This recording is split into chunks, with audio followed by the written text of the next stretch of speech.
Terlalu sering kita mendengarkan kata-kata seperti ini. Sudah takdir saya memang untuk gagal di usaha ini. Sudah nasib saya untuk tidak berhasil. Takdir saya memang untuk jadi orang yang biasa-biasa saja. Ada hal yang memang terjadi di luar kendali atau kontrol kita. Dan kita memang tidak bisa berbuat apa-apa dengan hal tersebut. Karena itu terjadi atas kehendak Sang Maha Pencipta. Kita tidak bisa memilih dari rahim siapa kita dilahirkan. Kita tidak bisa memilih siapa orang tua kita, bagaimana bentuk wajah kita, dan lain-lain. Semua terjadi di luar kendali kita.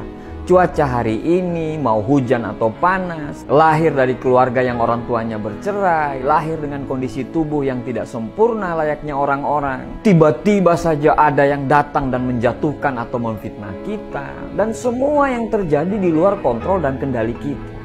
Itulah yang namanya takdir kita. Tapi respon kita terhadap takdir kita, itulah yang menentukan bagaimana nasib kita.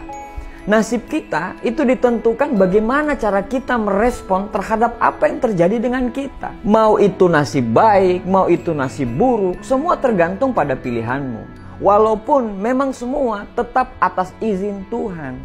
Nasib baik, keberuntungan, atau hoki bukanlah hal yang datang di luar kendali kita. Kita sangat bisa mengontrol hal tersebut. Kadang orang-orang masih menganggap bahwa keberuntungan itu datang karena takdir. Dan menurut saya itu anggapan yang keliru. Nasib baik atau keberuntungan itu sangat jelas adalah sesuatu yang kita bisa desain dari awal. Bagaimana caranya kita menciptakan nasib baik? Ya, kita harus jadi orang baik dulu. Walaupun baik saja tidak cukup. Tapi tidak ada orang dengan sifat buruk itu bisa punya nasib yang baik. Untuk membentuk kita menjadi orang yang baik dengan nasib yang baik, semua tergantung dari mindset kita. Yes, semua tergantung dari pola pikir. Pola pikir adalah pembentuk persepsi atau cara pandang kita terhadap hidup. Persepsi itu akan melahirkan emosi. Emosi itu akan menentukan perilaku. Dan perilaku yang diulang-ulang itu yang akan menentukan nasib kita. Misalnya, saat kamu menghadapi kegagalan, pasti akan ada dua sudut pandang dan pola pikir. Yang pertama, pola pikir positif. Pada saat dia gagal, dia berpikir, saya harus tabah, saya harus sabar dalam menghadapi kegagalan ini. Saya harus belajar dan makin semangat untuk berusaha terus. Karena pola pikirnya sudah terbentuk seperti itu, akhirnya persepsi kita pun akan menjadi positif. Kita akan terus berbenah, kita akan mencari tahu yang salahnya di mana.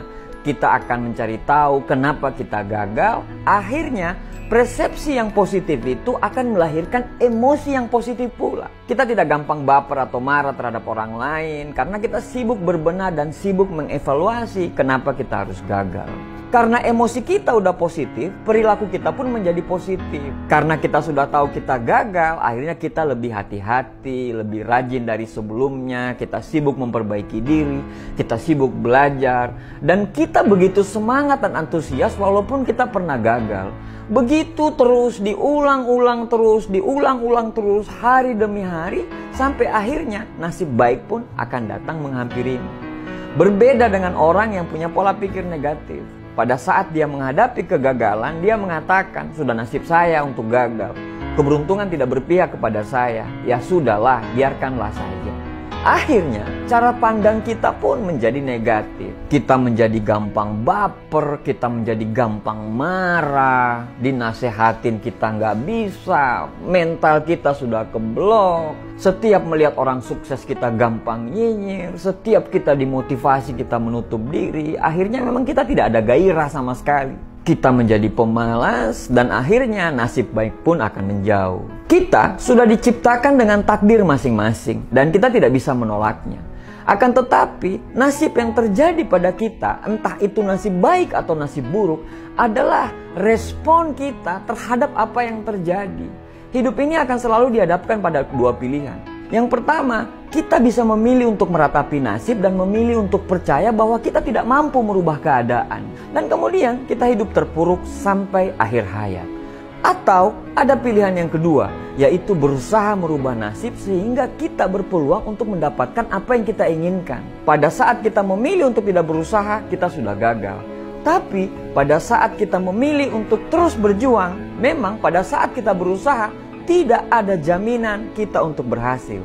Tapi minimal kita sudah menciptakan peluang keberhasilan tersebut.